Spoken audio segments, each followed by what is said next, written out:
ایک ساتھ کچھ عرصے کے بعد ان کو یہ احساس ہوا کہ صرف فن برائے فن شاعری نہیں ہوتی، بلکہ فن برائے ادب ٹھیک ہے، ادب برائے ادب کے ساتھ ادب برائے ہدف بھی ضروری ہے۔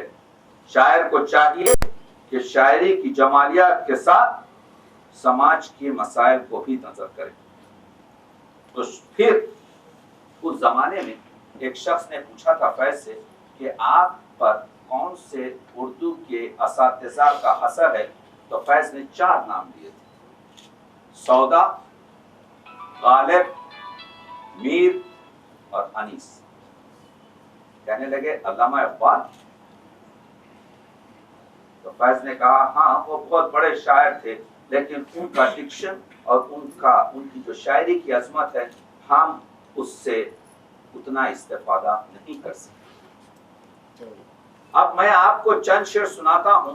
لوگوں سے جب گفتگو ہوتی ہے ہم کچھ خشک اور تر مسائل سے گزریں گے، لیکن توسیع لیکچر ہے تو آپ کو یہ برداشت کرنا پڑے گا، اس وجہ سے کہ توسیع لیکچر کے کچھ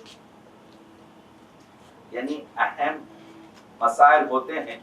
ہم نے ابھی کہا کہ غالب کی غزل کا اثر فیض میں ہے۔ اب فیض کے آپ کچھ شعر سنیے جو غالب کے رنگ میں ہے کہ دل کا ہر تار لرزش بہم، جاں کا ہر رشتہ وقف سوز و گداز، میری خاموشیوں میں لرزاں ہے میرے نالوں کی گم شدہ آواز۔ یہ لہجہ غالب کا۔ منتیں چارہ ساز کون کرے، درد جب جانواز ہو جائے، عشق منت کشے قرار نہیں، حسن مجبور انتظار نہیں، فریب آرزو کی سہل انگاری نہیں جاتی، ہم اپنے دل کی دھڑکن کو تیری آواز پاک۔ بہت سے شعر میں نے چند شعر آپ کی خدمت میں پیش کیے جس میں غالب کا رنگ۔ اسی طرح سے آپ دیکھیں گے کہ بہت سے ایسے اشعار فیض نے کہے ہیں، لیکن فیض نے نقش فریادی 1940 تک کی نظموں اور غزلوں کا مجموعہ ہے۔ یعنی اگر 1928 ان کی شاعری کی ابتدا رکھی جائے تو 13 سال کا مجموعہ اس میں ہے۔ اس میں فیض کی غزل کا لہجہ ابھی مقرر نہیں ہوا۔ اگر آپ نقش فریادی کی غزلوں کا مطالعہ کریں گے تو آپ کو معلوم ہوگا کہ یہ لہجہ کوئی خاص لہجہ اردو ادب میں نہیں ہے۔ میں بہت ہی اہم مقام پر پہنچ رہا ہوں اس وجہ سے کہ یہ جو لکھا ہے کہ کیا یہ صدی فیض کی ہے، جب تک کہ آپ لہجے کی تائید نہیں کر سکتے آپ یہ کہہ نہیں سکتے کہ یہ صدی فیض کی ہے۔ وہی بتانے کی کوشش کر رہا ہوں کہ نقش فریادی تک یعنی سن 1940 تک اگرچہ کہ وہ راوی میں اور مختلف اخبارات اور مجلوں اور میگزینوں میں چھپتے رہے، لیکن اس وقت تک جو غزلیں ان کی ہیں، جو نظمیں ان کی ہیں، اس میں کوئی مخصوصاً غزلوں میں کوئی لہجہ نہیں ہے۔ اس کے بعد